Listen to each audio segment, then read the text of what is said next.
So Mary, so people like myself and Brad that may have seen Cassidy around, the Baldwin community, the Baker community, but may not have gotten to know Cass. How would you describe Cass?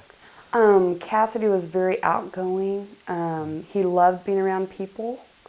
He was very good to people. Um, Actually, when he was missing, I said to the police officer, I go, he helps people that I felt like he shouldn't help. He's given homeless people rides. Um, he would just help anybody who needed help and be there as a friend. And whoever he accepted as a friend, he was there for him all the way.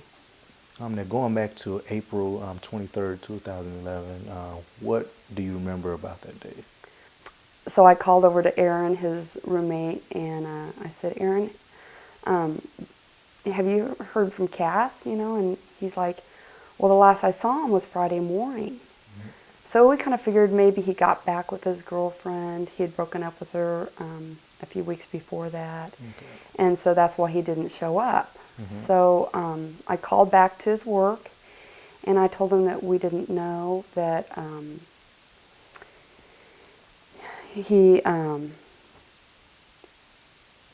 we just didn't know where he was or what was going on. And Aaron had told me he hadn't seen him since Friday morning, and that was the last I had seen him also.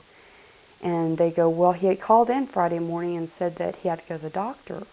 Oh. And we're like, oh, okay. So we end up calling the doctor's office, or the hospital, make sure he wasn't in the hospital, and called the jail, see if he wasn't in jail, or, Right. where could he be, and text all his friends and stuff, and nobody heard anything. And my husband goes, well, let's just wait till like 30 more minutes, and maybe he'll walk in and act like nothing's going on, Right.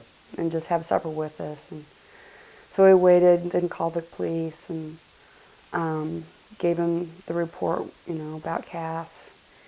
And after that, Travis and Dave, they drove around the lake because he really liked the lake, just see if they could find him. Right. And I checked his credit cards, and I couldn't check his bank account to see if any money was out. I ended up going over to his apartment to see if there was anything in his room that might tell us where he would be at. Right. And I did get on his phone line, and I knew the last person he talked to was me. And then I called Dave. He was home here, and I told him that. And I think at that moment, Dave thought, oh no, he may not be with us. Right. And I was kind of cleaning his room, and I got a phone call over there, and the cop said, where's your pond? Mm-hmm. And I said, why? And he goes, we've been dispatched out to the pond. Mm-hmm. And I go, well, it's straight back behind her house. Just drive back behind there and Right. you'll get there. I grabbed the computer, and I told his roommates they found him at the pond. Mm-hmm. And I hoped to God he wasn't dead. Mm-hmm. And I called his brother Travis that had just left the apartment, and I said, go home, he's at the pond. And I called his other brother Levi, who also had just went to his apartment. And by the quick shop, the cops were going. Travis pulled out of the quick shop, then I followed him. It's like we just followed the cops back there. Right. And Dave ended up running to Travis and hugging. And I could see the back of Cassidy's head in the car, and I started running towards him. And the cop stopped me and wouldn't let me see him, and that was hard. And I begged them to let me see him, and they said no, they couldn't. Yeah. And Dave even said, let her see him, and they said no. So we just all hugged and cried, and then came back up here. And then Levi and Aaron and his other roommate, Matt, met us at the basketball court, and we all hugged and cried. And So did the cops actually explain what happened? well, I said, how did he die? Okay. And Dave goes, well, he, because I was like, did he shoot himself? Mm-hmm. And Dave's like, no, he used charcoal with a charcoal grill. Uh-huh. And it's like, how did he know to do that? Yeah. The internet has way too much information on it. Right. So were there any signs that you seen that may have led to something like this? 3, maybe a little longer than that, 3 years before that, he had a staph infection and was in the hospital, and he did become depressed after that. Oh. And I blamed it on the medication, the IVs he had, but the doctors say, well, anytime an illness, it causes people to, especially young men, when they think they're invincible, to get depressed. And we had a time there for a while that was pretty scary. And he'd been on medication for about a year and seeing a doctor. And the doctor said he could, start weaning himself off the medication, that it was situational depression, that, but if he was supposed to get back on medicine and see somebody if he started feeling that way again. And he'd went 2 years without any kind of medication and seemed happy.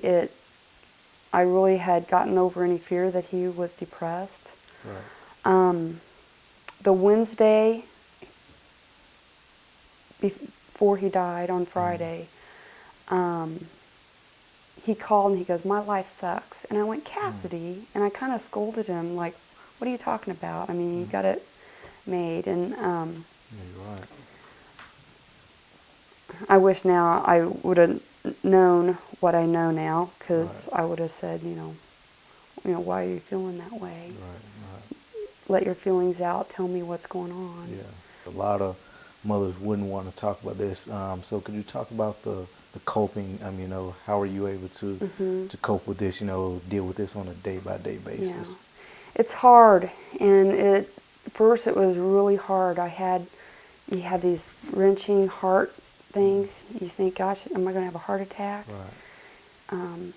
That's definitely, and when I'd lay in bed at night, I could actually feel my brain shake, kind of a brain tremors, because you start thinking about him and it's a very tormenting, tragic thing. I knew I had to get back to work. Right. I couldn't, I went back to work the next week and people were shocked, but I thought, I'm not going to stay at home and make myself more miserable. Right. I need to be around people, and I had so many people. The night that we found him, the house was full of people there being with us, and just throughout the whole week, wonderful, loving people that were there trying to support us. Oh, that's always a good thing. Yeah. And then I kind of got into reading a lot of books. And probably for a whole year, I read things on making sense of suicide, which it's hard to make sense of. Right. Grieving, depression. All my books centered on that, so I could try and figure it out. Yeah. And try to keep myself level. Also, the headquarters in Lawrence, they have a bereavement program. Okay. And they also do the suicide hotline, which I didn't even know there was one, or a phone call that you can talk, and anytime you're under stress of any, need to talk to somebody, there is that open phone line for people to call. Right. And the bereavement program, it's for suicide survivors. They all get in a group and they all tell their stories and what they're feeling. Okay. And I was getting my feelings out, and I realized there's a lot of people that have more tragedy than I do. Right. and I wasn't alone. And You know, it's always positive, you know, to have that group support. You know, you have people that go through the same thing that you're going through. You know, you guys are able to talk about right. it. Now, what about? Go ahead. Okay, my husband, Yeah, I'll tell yeah, I you was just what, about to ask that. just Yeah, having my yeah, husband exactly. laying in bed talking about our feelings Yeah, together, right. our kids talking about it. I just, without them, it would be really, really rough. Yeah. Another thing I've done is, with all the studying, I thought, gosh, what can I do to prevent suicide? And I laid in bed thinking, it has to start with me. Exactly. I have to make a promise to myself that if I need help, or if I'm thinking like I want to hurt myself, or if I'm depressed, I have to seek out help. Right. And it was a couple months before the year anniversary Right. of Cass, and I wrote something down, and then I'd kind of change it because I thought what I write on Facebook, I want it to be something meaningful and kind of hit all aspects Right. of it. You know, keeping secrets, that's the one thing. If anybody knows that somebody else has hurt themselves, they need to, or thought about it, they Right. need to tell somebody who's going to take action. Okay. Get help from your friends and professionals, and go to God, you know, if that's Yeah, you're right. where you need to go. Yeah. What I wrote was, I call it Take the Promise. Okay. And this is a Celtic mother's knot, which I also put a tattoo on my foot, Okay. which means undying love through eternity wherever your children are. Yeah. Great meaning. And what I wrote was, place your hand over your heart and say these words. I promise to seek out help whenever I feel hopeless. I promise to seek out help if I ever have the thought of hurting myself. I promise to seek out help for anyone I know who may be suffering from depression. Right. I promise to seek out help through my family, friends, professionals, and God. I promise to be kind, loving, and forgiving to myself and others. And I promise to have the strength and courage to carry out my promise. And I felt with Cassidy, he didn't have the strength. He didn't want us to know how he was feeling. Yeah. No, He that's how masked it. most kids are, right? Yeah. And he was so happy. He didn't want us to think that. And if he would have reached out to us, we could have helped him. Right. And a lot of times we're so hard on ourselves. But as far as the suicide hotline, you know, I know that has to be pretty big. You know, have you seen a rise in that? And do you feel that's a very helpful tool for mothers? I know it's used, the suicide hotline. I mean, they have people that receive calls all the time, but it needs to be used way more. Yeah, a little bit more. Yeah. People need to, if they're undecided about something or upset about something, and they feel like they can't tell their friend or their parents, or they need to call somebody that they can talk to, and hopefully that person will help guide them in either seeing a counselor the next day, or maybe some way to work out their finances, or